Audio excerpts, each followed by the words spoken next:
करते हैं yes bank. But yes bank से बात करने से पहले मैं आपको बताना चाहता हूँ कि एक रेगुलेटर का एक नोटिफिकेशन आया, नोटिफाई किया उन्होंने कि बैंक निफ्टी में अब 12 की जगह 14 स्टॉक रहेंगे और किसी भी काउंटर का वेटेज एक सर्टेन परसेंटेज के आसपास, उससे ज्यादा नहीं रहेगा। और टॉप 3 काउंटर्स है उनका वेटेज 45% से ज्यादा नहीं रहेगा। सो 20% का जो वेटेज रहेगा उसकी वजह से कुछ दो दिग्गज counter HDFC bank, ICICI bank है, उनका वेटेज थोड़ा कम होगा और 3 काउंटर एचडीएफसी, आईसीआईसीआई और एसबीआई, उनका वेटेज भी टोटल मिला के बैंक निफ्टी में कम रहेगा।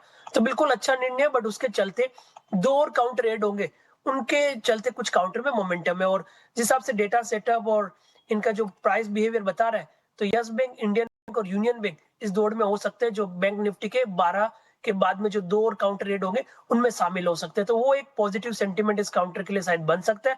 इसके चलते यहाँ पे बाइंग इंटरेस्ट बनना चाहिए। 22 रुपए के सपोर्ट से कहीं ना कहीं 25 रुपए तक के टारगेट यस बैंक में देखने को मिलने चाहिए।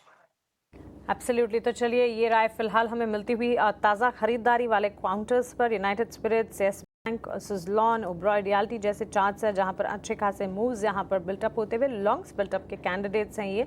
और मार्केट के हीट मैप को देखेंगे तो इसके अलावा भी लॉन्ग्स बिल्टअप आपको Aurobindo pharma, Canara bank, Eicher Motors, Punjab national bank में मिल जाएंगे, जहां पर करीब 2 से लेकर 2.5% तक की मजबूती इस वक्त नजर आ रही है। चलिए, ताज़ा खरीदारी जहां पर है उस पर तो राय हमने ली, लेकिन अब आगे बढ़ेंगे और अब बात करते हैं शॉर्ट कवरिंग के कैंडिडेट्स की, यानी कि जहां से बिकवाली छटती हुई नजर आ रही है, कन्विक्शन बढ़ता हुआ दिख रहा है। इस लिस्ट में union bank of India, Voltas, coal India और साथ ही अशोक लेलैंड है।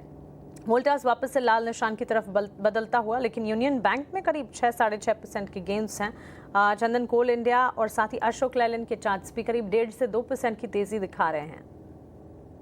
बिल्कुल, तो सबसे पहले तो मैं यूनियन बैंक पे चर्चा करना चाहता हूँ। निफ्टी पीएसयू इंडेक्स काफी अच्छा परफॉर्म कर रहा है and most of the PSU banks, आप चाहे एसबीआई की बात करिए, केनरा बैंक या फिर इंडियन बैंक और यूनियन बैंक, इन सब में पॉजिटिव सेटअप देखने को मिल रहा है। कल के दिन थोड़ी उठापटक हुई थी, बट रोल रिवर्सल के सेटअप देखने को मिले, यानी कि पहले जो 140 141 का हर्डल था, कल वो एक सपोर्ट का काम करेगा और किया था और यू टर्न देखने को मिले। तो मेरे हिसाब से पॉजिटिव बायस यहाँ पे बनेगी। 148 का सपोर्ट होगा यूनियन बैंक के लिए, ऊपर में 157 तक के टारगेट बनने चाहिए। अशोक लीलैंड की बात करें तो देखिए, हमारा ऑटो काउंटर में पॉजिटिव सेटअप और सेंटीमेंट देखने को मिल रहा है और 2 ऑटो काउंटर हमारे रेडार पे है मुख्यतः, वो रहेगा अशोक लीलैंड और दूसरा रहेगा आयशर मोटर। अशोक लीलैंड पिछले लगभग 30 दिनों का कंसोलिडेशन ब्रेकआउट दिखा रहे हैं। अभी जो हल्का सा डिक्लाइन देखने को मिला उसमें 134 का बेस बना है और वो भी 50 डे एक्सपोनेंशियल मूविंग एवरेज है। इमीडिएट जो हर्डल था इसका 142 43, उसके ऊपर ये कामकाज कर रहा है। तो मेरे हिसाब से अब सही पोजिशनिंग यहाँ पे होनी चाहिए।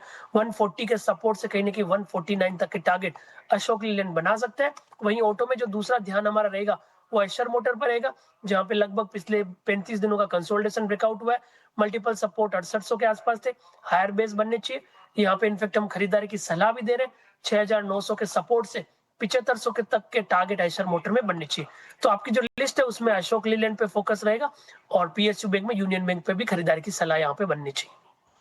चलिए, ये लिस्ट में से अशोक लेलैंड, यूनियन बैंक जैसे काउंटर्स हैं जो कि फोकस रेडार पर हैं, रिफ्लेक्ट हो रहे हैं चंदन जी के लिस्ट में भी। IDFC first bank, APL Apollo, RBL bank, लगभग कई सारे बैंक्स हैं जो कि शॉर्ट कवरिंग के कैंडिडेट्स बन रहे हैं, यानी कि बैंक्स एंड फाइनेंशियल